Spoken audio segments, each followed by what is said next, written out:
वेङ्कटेशो वासुदेवः प्रद्युम्नोमितविक्रमः सङ्कर्षणो निरुद्धश्च शेषाद्रिपतिरेव च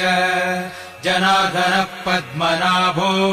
वेङ्कटाचलवासनः सृष्टिकर्ता जगन्नाथो माधवो भक्तवत्सलः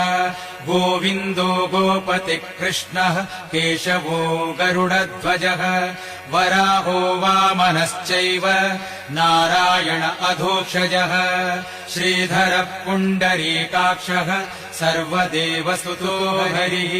श्रीनृसिंहो महासिंहः सूत्राकारः पुरातनः रमानाथो महीभर्ता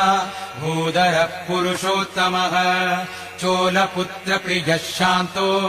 ब्रह्मादीनां वरप्रदः श्रीनिधिः सर्वभूतानां